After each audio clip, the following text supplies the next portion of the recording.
मैं तो जुंडे रत्ते कीते हुण मार जी हैं। बिस्मिल्लाहिर्रहमानिर्रहीम सजनों बेलियो मित्रों की हाल चाल है। मैं थोड़ा दोस्त मोहम्मद अली खिजर ते मेरे नाल ने जनाब बाबा आलम शेर ते जनाब असीं सुबह सुबह नमाज पढ़ के ते फिर मुरबे वाले पासे निकलने हैं। अज एक मेरे दिल च ना बड़ी गल है ते मैं दोस्तां दे नाल शेयर करदा चलां।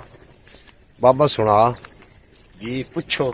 अगे बजुर्ग होंदे आन ते बजुर्गां कोल जवान लोग बहांदे आं। हाँ जी वो मुड़ सीधी डिंगी उन्होंने ना आखनी। हाँ जी पहले तो बुजुर्ग आप अमल करते आन भाई, आप नमाज पढ़ते आन, रोजा रखते आन, हज दिन करते आन, ज़कातां देंदे आन, वो सारा उन्हां मुड़ तलकीन करनी औलाद नूं। हुण मैं पुछू तेरे कोल ये हां भी की हुण बुजुर्ग हैं जिथे बुजुर्ग हैं बुजुर्गां दी हुण पेश ही नहीं भी जावण देंदी है दी अभी नवीं अवाम ना की आंदे ने बाबा तैनूं पता पेश ही ही नहीं आवन दिंदी पई। ਤੁਹਾਨੂੰ ਬਾਬਾ ਪਤਾ ਹੀ ਨਹੀਂ, ਤੁਹਾਨੂੰ ਬੰਦੇ ਕਿਸੇ ਨੂੰ ਗੱਲ ਕਰ ਲੈਣ ਦਿਓ। ਹਾਂ ਤੂੰ ਚੁੱਪ ਬੱਚਿਆਂ ਆਖਣਾ ਹੈ ਪਿਓ ਨੂੰ, ਕਿਸੇ ਬੰਦੇ ਨੂੰ ਗੱਲ ਕਰ ਲੈਣ ਦਿਓ ਪਿਓ। ਬੰਦਾ ਪਿਓ ਬੰਦਿਆਂ ਵਿੱਚੋਂ ਵੀ ਨਿਕਲ ਗਿਆ, ਹੁਣ ਤਾਂ ਉਹ ਦੁਨੀਆ ਆ ਗਈ ਹੈ। ਇਵੇਂ ਗੱਲ ਉਹ ਨਾ ਜੀ ਹੁੰਦਾ ਇੰਜ ਹੈ ਕਿ ਤੁਸੀਂ ਟਿਕਟੌਕ ਤੇ ਵੇਖੋ ਜਿਹੜੇ ਪਿਓ ਗਾਣਿਆਂ ਤੋਂ ਰੋਕਦੇ ਹੁੰਦੇ ਆਣ। ਹਾਂਜੀ ਨਾਚ ਗਾਣੇ ਤੋਂ ਉਹ ਫਿਰ ਪਿਓ ਹੁਣ ਨਾਲ ਬਹਿ ਕੇ ਦੀਆਂ ਦੇ ਨਾਲ ਗਾਣੇ ਪੇ ਸੁਣਦੇ ਹੁੰਦੇ, ਗਾਣੇ ਸੁਣਦੇ ਪਏ ਹੁੰਦੇ, ਅਸਤਗਫਿਰੁੱਲਾਹ ਅਸਤਗਫਾਰ ਸੁਣਦੇ ਪਏ ਹੁੰਦੇ ਕਿ ਕੋਈ ਨਾ। ਪਏ ਹੁੰਦੇ ਨੇ ਜਿਹੜੇ ਕੰਮਾਂ ਤੋਂ ਵੱਡੇਰੇ ਰੋਕਦੇ ਆਣ, ਹੁਣ ਵੱਡੇ ਉਵੇਂ ਕੰਮ ਕਰਦੇ ਪੈਣ ਵੱਡੇ ਖੁਦ। ਹੁਣ ਜਿਨ੍ਹਾਂ ਦੇ ਬਜ਼ੁਰਗ ਨੱਚਣ ਵਾਲੇ ਹਨ ਉਸ ਆਉਣ ਵਾਲੀ ਨਸਲ ਦਾ ਕੀ ਬਣੂ? ਉਹ ਆਉਣ ਵਾਲੀ ਨਸਲ ਤਬਾਹ ਬਰਬਾਦ ਹੋ ਜਾਣੀ ਹੈ। ਉਹ ਤਬਾਹ ਬਰਬਾਦ ਹੈ ਕਿਉਂਕਿ ਅੱਲਾ ਦਾ ਕਾਨੂੰਨ, ਅੱਲਾ ਦੀ ਰਹਿਮਤ ਉਹ ਤਾਂ ਗਈ ਚਲੀ। ਅੱਲਾ ਦਾ ਇਨਾਮ ਸਾਡੀ ਜਿਹੜੀ ਸ਼ਾਇਦ ਪਰਦੇ 'ਚ ਰੱਖਣ ਵਾਲੀ ਆਈ ਨਾ ਉਹ ਚਲੀ ਗਈ, ਉਹਨੂੰ ਅਸੀਂ ਟਿਕਟੌਕ ਤੇ ਵਾਇਰਲ ਕਰ ਛੱਡਿਆ। ਸਮਾਣੀਆਂ ਬੰਦੇ ਨੱਚਦੇ ਬੈਠੇ ਨਹੀਂ, ਨਿਕਾਹ ਉਹਨਾਂ ਦੇ ਹਨ। ਅਸਤਗਫਿਰੁੱਲਾਹ ਨਹੀਂ ਸਰਦਾ ਪਿਆ ਜੀ, ਇਸ ਤੋਂ ਬਗੈਰ ਨਹੀਂ ਪਿਆ ਸਰਦਾ। ਹਾਂ ਤੇ ਅੱਗੇ ਬੰਦਿਆਂ ਦਾ ਕਿਵੇਂ ਬਾਬਾ ਸਰਦਾ? ਅੱਗੇ ਬਾਬਾ ਜੀ ਬੰਦੇ ਹਨ ਪੁਖਤਾ ਈਮਾਨ। ਹੁਣ ਬੰਦਿਆਂ ਵਿੱਚ ਈਮਾਨ ਕੋਈ ਨਹੀਂ ਰਹਿ ਗਿਆ, ਈਮਾਨ ਨਹੀਂ ਰਹਿ ਗਿਆ। ਇਵੇਂ ਗੱਲ ਹੁਣ ਬੰਦਿਆਂ ਵਿੱਚ ਅਕੀਦਾ ਨਹੀਂ ਰਹਿ ਗਿਆ, ਹੁਣ ਬੰਦਿਆਂ ਵਿੱਚ ਯਕੀਨ ਨਹੀਂ ਰਹਿ ਗਿਆ, ਹੁਣ ਬੰਦਿਆਂ ਵਿੱਚ ਉਹ ਸਾਲੀਅਤ ਨਹੀਂ ਹੈ। ਇਵੇਂ ਇਹ ਗੱਲ ਬੰਦਾ ਜਜ਼ਬੇ ਨਾਲ ਆਪ ਦੇ ਆਪ ਨੂੰ ਕਵਰ ਕਰ ਲਵੇ ਬਿਲਕੁਲ, ਜਾਂ ਆਦੀ ਔਲਾਦ ਨੂੰ ਕਵਰ ਕਰ ਲਵੇ। ਹੁਣ ਜਿਹੜੇ ਬਜ਼ੁਰਗ ਹਨ, ਮਾਪੇ ਹਨ, ਉਹ ਤਾਂ ਮਜਬੂਰ ਬੈਠੇ ਔਲਾਦ ਦੇ ਮੂੰਹ ਲਪੇ ਵੇਂਦੇ ਨੇ ਵੀ ਜੇ ਕਿਸੇ ਨੂੰ ਸਿੱਧੀ ਡਿੰਗੀ ਆਣਿਆ ਤੇ ਧੀ ਚੋ ਜ਼ਹਿਰ ਖਾਂਦਾ ਹੈ। ਸਹੀ ਗੱਲ। ਇਹ ਆ ਬਿਜਲੀ ਨਾਲ ਪਿਆ ਲੱਗਦਾ ਹੈ। ਮੈਂ ਤਾਂ ਨਾ ਇਹੋ ਜਿਹੀ ਔਲਾਦ ਨੂੰ ਨਾ ਬਿਜਲੀ ਨਾਲ ਲੱਗ ਜਾਣਾ ਚਾਹੀਦਾ, ਲੱਗ ਜਾਣਾ ਚਾਹੀਦਾ, ਉਹਨੂੰ ਲੱਗ ਜਾਣਾ ਚਾਹੀਦਾ। ਜਿਹੜਾ ਬਜ਼ੁਰਗਾਂ ਦੀ ਨਹੀਂ ਮੰਨਦਾ ਫਿਰ ਉਹਨੂੰ ਪਤਾ ਵੀ ਹੈ। ਹਾਂਜੀ ਪਰ ਇੱਕ ਗੱਲ ਹੈ ਬਾਬਾ, ਹਰਾਮ ਦਾ ਲੁਕਮਾ ਜਿੰਨਾ ਵੀ ਖਾਦਾ ਹੈ ਨਾ ਉਹ ਅਸਤਗਫਿਰੁੱਲਾਹ, ਤੋਬਾ ਕਰੋ। ਹਰਾਮ ਦਾ ਲੁਕਮਾ ਖਾਣ ਵਾਲੀ ਔਲਾਦ ਜਿਹੜੀ ਹੈ ਨਾ ਉਹ ਫਰਮਾ ਬਰਦਾਰ ਨਹੀਂ ਹੋ ਸਕਦੀ। ਇਹ ਪੱਕੀ ਠੱਕੀ ਕਦੀ ਨਹੀਂ ਹੋਏਗੀ। ਅਗਰ ਟੱਪੀਏ ਤਾਂ ਮੁੜ ਕੋਈ ਗੱਲਬਾਤ ਕਰਨੇ। ਹਾਂਜੀ ਕਿਉਂ ਬਾਬਾ ਦੁੱਧ ਨਹੀਂ ਪਾਏਗੇ? ਦੁੱਧ ਪਾਏਗੀ ਜੀ। ਹੈਂ? ਤਰੇਲ ਹੀ ਚੰਗੀ ਨੀ ਰੰਗੀ ਪਾਉਂਦੀ ਤੇ ਚੰਗੀ ਠੱਡੀ ਵੀ ਲੱਗਦੀ ਹੈ। ਠੱਡੀ ਤਰੇਲ ਵੀ ਲੱਗਦੀ ਹਾਂਜੀ ਜੀ। ਸੁਬਹ ਦਾ ਵੇੜਾ ਆਇਆ ਸੀ, ਸੁਬਹ ਮਸਜਿਦ ਚੋਂ ਨਿਕਲੇ ਆ ਤੇ ਸਿੱਧਾ ਡਾਇਰੈਕਟ ਅਸੀਂ ਮੁਰਬੇ ਹੁੰਨੇ ਆ ਬਈ ਵਾਈ ਨੂੰ ਫੇਰਾ ਮਾਰਿਆ ਰਹੀਏ। ਤੇ ਐਵੇਂ ਅੱਜ ਗੱਲ ਦਿਲ 'ਚ ਆ ਗਈ ਜਿਹੜਾ ਮਾਂ ਪਿਓ ਹਰਾਮ ਦਾ ਲੁਕਮਾ ਖਵਾ ਰਿਹਾ ਹੈ ਆਪਣੀ ਔਲਾਦ ਨੂੰ, ਤੇ ਉਹਨਾਂ ਦੇ ਉੱਤੇ ਮੁੜੋ ਯਕੀਨ ਇਹ ਵੀ ਉਮੀਦ ਰੱਖੀ ਬੈਠਾ ਕਿ ਕੱਲ ਵਫਾਦਾਰ ਬਣਸਣ, ਤੇ ਇਹ ਉਹਨਾਂ ਦਾ ਵਹਿਮ ਹੈ। ਬਾਬਾ ਖਾਲਾ ਤਾਂ ਸੋਹਣਾ ਖਟਿਆ ਪਿਆ, ਅੱਲਾਹ ਤਾਲਾ ਤੰਦਰੁਸਤੀ ਦੇਵੇ। ਤੇ ਜਿਹੜੀ ਆ ਨਾਲ ਬਣੀ ਸਾਂ ਹੈ ਬਣਾ ਕੇ ਤੇ ਫੇਰ ਇਹ ਜਿਹੜੇ ਮਟਰੂ ਕੱਢਣੇ ਨਾ ਮੈਂ ਤੂੰ ਵੇਖੀ ਵੀ ਮਟਰੂ ਕੈਸੇ ਕੱਢੀਂਦੇ। ਅੱਛਾ ਦੂਸਰਾ ਇਹ ਉਹਲੇ ਪਾਸੇ ਜਿਹੜੀ ਮਿੱਟੀ ਲਾਈ ਮੈਂ ਪਹਿਲੇ ਪਾਸੇ ਵੀ ਲੈਸੇ ਇਹ ਹੁਣ ਦੂਈ ਵਾਰੀ ਛਾਂਗ ਤੇ ਹੋਰੂ ਤੇ ਪਹਿਲੇ ਪਾਸੇ ਲੈਸਾ ਤੇ ਖਾਲਾ ਹੈ ਇੰਜ ਹੋ ਜਾਸੀ ਜਿਵੇਂ ਪੱਕੇ ਖਾਲੇ ਬਣੇ, ਪੱਕਾ ਖਾਲਾ ਬਣਿਆ ਪਿਆ ਇਵੇਂ ਗੱਲ। ਹਾਂਜੀ ਬਾਬਾ ਮਕਈ ਤਾਂ ਹਵਾ ਜਿਹੜੀ ਡੇਗ ਗਈ। ਨਹੀਂ ਕੋਈ ਖੈਰ ਸੱਲਾ ਹੈ, ਖੈਰ ਮੇਰੇ ਅੱਲਾ ਕਰਸੀ ਛਲੀ ਚੀਰਦੀ ਪਈ ਆਈ ਕਾਮਯਾਬ ਹੋ ਜਾਸੀ।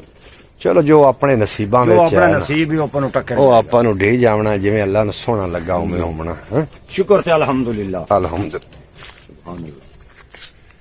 ਸ਼ੁਕਰ ਤੇ ਅਲਹਮਦੁਲਿਲਾ ਮਾਰ ਸਾਹਿਬ। ਬਿਲਕੁਲ ਜਿਹੜੇ ਕੰਮਾਂ 'ਚ ਖੁਸ਼ ਹੈ ਨਾ ਅੱਲਾ ਉਵੇਂ ਹੋਣਾ, ਉਹ ਉਹਨਾਂ ਦੇ ਉੱਤੇ ਤੁਸੀਂ ਵੀ ਖੁਸ਼ ਰਹੋ। ਇਵੇਂ ਦੀ ਇਵੇਂ ਗੱਲ।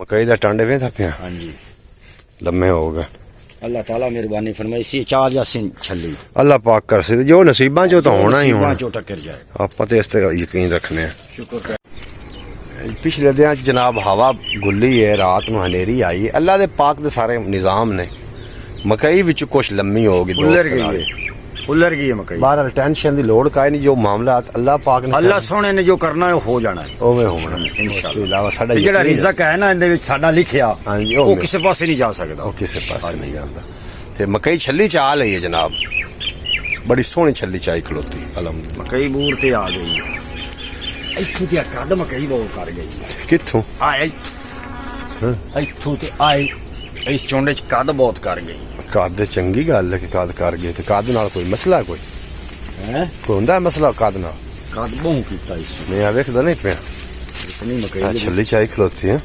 ਹਾਂਜੀ ਕੀ ਆਂ ਕਿ ਨਹੀਂ ਦੋ ਚਾਈ ਖੜੀ ਹੈ ਦੋ ਛੱਲੀਆਂ ਚਾਈ ਖੜੀ ਹੈ ਇੱਕ ਹੇਠ ਵੀ ਹੈ ਹਾਂ ਆ ਡੋਕ ਵੀ ਬਣਿਆ ਖਲੋਤਾ ਇਹ ਤਰੇਲ ਤਾਂ ਲਾਜ਼ਮੀ ਲੱਗਣੀ ਹੈ ਤਰੇਲ ਦਾ ਫਿਰ ਆ ਵੇਖੇ ਨਾ ਜਦੋਂ ਪਾਣੀ ਠੋਕਿਆ ਹੀ ਬਾਹਰ ਜੇ ਦੇਖੀ ਪਾਣੀ ਬਾਹਰ ਨਿਕਲ ਇਧਰ ਰੋਡ ਖੇਤ ਲਈ ਨੂੰ ਬੰਦਾ ਰਿਹਾ ਹੈ ਕੋਈ ਗੱਲ ਨਹੀਂ ਪਾਣੀ ਨਾਲ ਹੀ ਇਸ ਪੱਕਣਾ ਇਨਸ਼ਾਅੱਲਾ ਤੇ ਇਤਨਾ ਕੋਈ ਨਹੀਂ ਹਵਾ ਨੁਕਸਾਨ नहीं ਕੀਤਾ नहीं कोई नहीं नुकसान किया ही आया मेरे था। मालिक दी बड़ी करीम शुक्र ते ਆ ਤਾਂ ਹੈ ਉਲਰੀ ਵਿਚਲੇ ਸਨ ਉਲਰੀ ਪਈ अल्हम्दुलिल्लाह सिर्फ उलरी है डिग्गी नहीं है ਡਿੱਗੀ ਨਹੀਂ ਇਵੇਂ ਦੀਵੇਂ ਗੱਲ कई टांडे जेडे मथे वाले हैं ना वो भज के थल्ले आए हैं ਇਵੇਂ ਗੱਲ बाकी सारी उलर गई है ਅੱਛਾ ਬਾਬਾ ਇੱਕ ਗੱਲ ਤਾਂ ਦੱਸ जी सुने जैसे सुबह सुबह मस्जिद से निकलना है तो अमना है मुरबे उसे कितना मजा आमदा है बड़ा मजा आंदा है जी हैं बड़ा मजा आंदा है जी आ तो से इत्थे ही लगी खड़ी बाबा सही थे लगी हुई है कि ये होना से मकई दे विच बनाई खड़ी खोडा नहीं पवेंदे ने ताजी खोड नाले इनदे विच वड़ ते वेखिए तो सही भी ताजा तरीन खोड है ये तो कमांड लो हट गई आई ये कमांड लो हट गई आई कि इस मकई तेन अंदर दसिया ने भी इत्थे आ गई किसे अच्छा ते खोडा का किदे है आगा कि तू निकलिया होनी तेनू ये खोडा ही थई है ना ये खोडा ही ला गई उसी मुड़ ताजा जिवें अज दी मिट्टी है आज दी मिट्टी है फिर इंदा अल्लाह ताला इन ईमान दे सी ते आपन नु कुछ नहीं आंदी ठीक है चलो आ जाओ जी सेहत जेड़ी है ना आपा तो खुदा है ना कठाइयां हैं इवें गल है लोकां ने खुदा कठाइयां हैं आपा के लोकां आप खुद कठाइयां चलो खैर अल्लाह बचाई रखे भी सारे नु अरे प्राय चलने लगी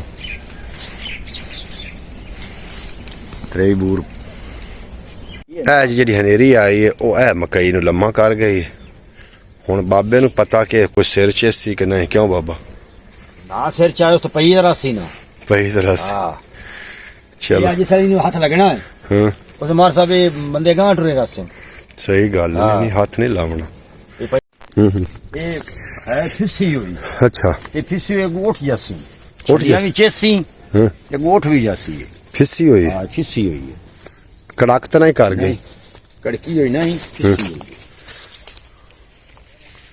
ਚਲੋ ਜਿਵੇਂ ਸੋਹਣੇ ਨੂੰ ਮਨਜ਼ੂਰ ਹੈ ਇਹ ਉਹਦੇ ਦਾ ਕਾਦ ਸੋਹਣਾ ਕਰਕੇ ਜੇ ਅਗਰ ਛੱਲੀ ਨੂੰ ਦਾਣੇ ਨਾ ਲਾਵੇ ਤਾਂ ਉਹਦਾ ਆਪਾਂ ਕੀ ਕਰ ਸਕਦੇ कुछ भी नहीं कर सकते जी ਹਾਂਜੀ ਉਹਦਾ ਕੁਝ ਕੁਛ ਕਰ ਨਹੀਂ ਕਰ ਸਕਦੇ ਸਕਦੇ। ਜੇ ਅਗਰ ਉਹ ਇਵੇਂ ਡਿੱਗੀ ਪਈ ਨੂੰ ਵੱਡੇ ਵੱਡੇ ਛਾਲ ਚਲਾਵੇ ਤੇ ਕੀ ਉਹਦੀ ਕੋਈ ਰਹਿਮਤ ਘਟ ਗਈ ਉਹਦੀ ਰਹਿਮਤ ਵਸੀ ਹੈ ਉਹਦੀ ਰਹਿਮਤ ਵਸੀ ਉਹ ਚਾਹੇ ਤੇ ਬੁੰਨਿਓ ਦਾਣੇ ਜਮਾ ਬੁੰਨੇ ਹੋਏ ਬੁੰਨਿਓ ਦਾਣੇ ਬੁੰਨੇ ਜਮਾ ਦਾਣੇ ਜਮਾ ਦੇ ਜੇ ਇਸੇ ਤਰੀਕੇ ਹੁੰਦਾ ਕੋਈ ਟੈਨਸ਼ਨ ਲਵਣ ਦੀ ਲੋੜ ਕਾਈ ਨਹੀਂ ਕਿਉਂ ਜੀ ਉਹ ਬੁੰਨੇ ਹੋਏ ਦਾਣੇ ਜਮਾ ਛੋੜਦਾ ਹੈ ਉਹ ਬੁੰਨਿਓ ਦਾਣੇ ਜਮਾ ਦੇ ਬਿਲਕੁਲ ਮੋਇਓ ਜ਼ਿੰਦਾ ਕਰਾ ਛੋੜਦਾ ਹੈ ਇਵੇਂ ਗੱਲ ਹੈ। ਉਹ ਜੋ ਚਾਹੁੰਦਾ ਹੈ ਜਿਹੜਾ ਸੋ ਕਰ ਦਿੰਦਾ ਹੈ ਜਿਹੜਾ ਕੁਛ ਚਾਹੁੰਦਾ ਉਹ ਕੁਛ ਹੋ ਉਹ ਜਾਂਦਾ ਕੁਛ ਹੋ ਜਾਂਦਾ ਬਾਬਾ ਐਸੀਆਂ ਕੌਮਾਂ ਵੀ ਹੋਈਆਂ ਹਨ ਜੀ ਜਿਨ੍ਹਾਂ ਨੂੰ ਖਾਵਣ ਦੀ ਪਾਰੂ ਅੱਲਾਹ ਪਾਕ ਨੇ ਬਾਂਦਰ ਬਣਾ ਛੱਡਿਆ ਓਏ ਹੋਏ ਅਸਤਗਫਿਰ हजरत ईसा अलैहिस्सलाम दी कौम हजरत मूसा अलैहिस्सलाम दी कौम जी सूरत नमल है कुरान हकीम दी उनदे जिन्हां दा वाकया आया इन्हां नूं खाने दी वजह तो बंदर बना दिता गया इस कौम नूं ਓਏ ਅਸੀਂ ਨਬੀ ਅਕਰਮ ਸੱਲੱਲਾਹੁ ਅਲੈहि ਵਸੱਲਮ ਦੀ ਉਮਤ ਹੈ ਕਿਹੜੇ ਖੁਸ਼ਕਿਸਮਤ ਹਾਂ ਸੁਭਾਨ ਅੱਲਾਹ ਪਤਾ ਨਹੀਂ ਕੀ ਦੁਨੀਆ ਤੇ ਹੁੰਦਾ ਪਿਆ ਜੀ ਸ਼ਕਲ ਨਹੀਂ ਬਦਲਿੰਦੀ ਨਾ ਇਹ ਕਰਮ ਨਵਾਜ਼ੀ ਨੇ ਤੈਨੂੰ ਕੀ ਇਹ ਅੱਲਾਹ ਪਾਕ ਦੀ ਕਰਮ ਇਹ ਨਵਾਜ਼ੀ ਕਰਮ ਨਵਾਜ਼ੀ ਹੁੰਦੀ ਇਹ ਅੱਲਾਹ ਪਾਕ ਦੀ ਤੇ ਨਬੀ ਕਰੀਮ ਸੱਲੱਲਾਹੁ ਅਲੈहि ਵਸੱਲਮ ਦੀ ਵਸੱਲਮ ਦੀ ਸਾਡੇ ਤੇ ਕਰਮ ਨਵਾਜ਼ੀ ਖੁਸੂਸੀ ਤੌਰ ਤੇ ਅਸੀਂ ਮੋੜ ਵੀ ਹੋਏ ਬਣੇ ਨਾ ਸ਼ੁਕਰੇ ਨਾ ਸ਼ੁਕਰੇ ਹੈ ਕੋਈ ਇਤਨੇ ਨਾ ਸ਼ੁਕਰੇ ਆਸ ਵਿਰਾ ਕੋ ਚੰਗੇੜਾ ਤੇ ਖੋਲੋ ਹਾਉ ਹਾਉ ਹਾਉ ਕਰਦੇ ਪਏ ਆ ਅੱਛਾ ਅਸਲ ਤੌਰ ਤੇ ਨਾ ਜਿਹੜੀ ਅਮੀਰ ਹੋਣਾ ਕਾਮਯਾਬੀ ਨਹੀਂ, ਨਹੀਂ ਦਿਲ ਥੋੜਾ ਜਿਹਾ ਵਡੇਰੜਾ ਹੋਵੇ। ਇੱਕ ਬਿਰਾ ਗਵਾਡੀ ਭੁੱਖਾ ਸੁੱਤਾ ਪਿਆ ਹੈ ਨਾ, ਹਾਂਜੀ। ਤੁਹਾਡੇ ਜਿਹੜੇ ਮਟਰ ਪੁਲਾਓ ਹੈ ਨਾ, ਉਹ ਕਿਸੇ ਜਿਹੜਾ ਕੰਮ ਨਹੀਂ। ਤੁਹਾਡਾ ਕੀਮਾ ਹੈ ਨਾ, ਜਿਹੜਾ ਤੁਹਾਡੀ ਬਰਿਆਨੀਆਂ ਉਹ ਤੁਹਾਡੇ ਕਿਸੇ ਕੰਮ ਦੀਆਂ ਨਹੀਂ। ਹਾਂਜੀ ਗਵਾਡੀ ਰੱਜਾ ਹੋਵੇ ਨਾ, ਮੋੜ ਗੱਲ ਬਣਦੀ। ਮੋਰ ਤੇਰੀ ਮਰਾਂ ਚ ਵੀ ਜਿਹੜੀ ਹੈ ਨਾ, ਉਹ ਵੀ ਮਟਨ ਕਢਾਈ ਹੈ। ਮਟਨ ਕੜਾ ਇਵੇਂ ਗੱਲ ਇਸ ਤੋਂ ਹਾਂ ਮਟਰ ਗੱਡ ਕੇ ਮਟਰ ਗੱਡ ਕੇ ਹੋਰ ਆਪਣਾ ਹੱਥ ਹੋ ਜਾਸੀ ਵੇਲਾ ਮਾਰ ਜੀ। ਹੁਣ ਆਪਾਂ ਨੂੰ ਸਿਰਫ ਔਰ ਸਿਰਫ ਗਾਡੀ ਕਿਹੜੀ ਹੋਣੀ ਹੈ, ਕਣਾ ਕੜੀ। ਇਹ 2 ਦਿਨ ਮਕਈ ਦੇ, ਹਾਂ ਕਿਉਂਕਿ 2 ਦਿਨਾਂ ਚ ਮਕਈ ਫਜਸੀ। ਇਵੇਂ ਗੱਲ ਹਾਂਜੀ, ਉਹਨੂੰ ਕੁੰਜਾਣ ਦੇ, ਅਗਾ ਰੱਖਣ ਦੇ, ਸੱਟਣ ਦੇ, ਇਹ ਖੇਚਲ ਹੋਣੀ ਹੈ। ਤੇ ਮੁੜ ਆਪਾਂ ਹੋ ਜਾਣਾ ਵੇਲਿਆ ਮਾਰ ਜੀ। ਮੁੜ ਕਟਿਆਂ ਦੀ ਆਉਣੀ ਸੀ, ਟੁੱਕਰ ਦੀ ਆਉਣੀ ਹੈ, ਇਵੇਂ ਗੱਲ ਤੇ ਸਵਣ ਦੀ ਆਉਣੀ ਤੇ ਭੱਜਣ ਦੀ। ਅੱਛਾ ਇੱਕ ਗੱਲ ਹੈ, ਜਿੰਦਾ ਬੰਦਾ ਵੇਲਾ ਕੋਈ ਨਹੀਂ ਹੁੰਦਾ ਨਾ, ਜਿੰਦਾ ਬੰਦਾ ਵੇਲਾ ਕੋਈ ਨਹੀਂ ਜਿੰਦਾ ਬੰਦਾ ਵੇਲਾ ਰਹਿ ਹੀ ਨਹੀਂ ਸਕਦਾ। ਜਿੰਦਾ ਬੰਦਾ ਵੇਲਾ ਨਹੀਂ ਰਹਿੰਦਾ। ਉਹ ਕਿਵੇਂ ਵੇਲਾ ਰਹੂਗਾ? ਤੇ ਬਾਕੀ ਅਲਹਮਦੁਲਿਲਾ ਅੱਲਾਹ ਪਾਕ ਮਿਹਰਬਾਨੀ ਕਰਸੀ। ਹਾਂਜੀ, ਦਿਲ ਵਿੱਚ ਤਾਂ ਬੜੀਆਂ ਗੱਲਾਂ ਹਨ, ਅੱਲਾ ਪੂਰੀਆਂ ਕਰੇ ਸੀ ਗੱਲਾਂ। ਅੱਲਾਹ ਪਾਕ ਪੂਰੀਆਂ ਕਰੇ।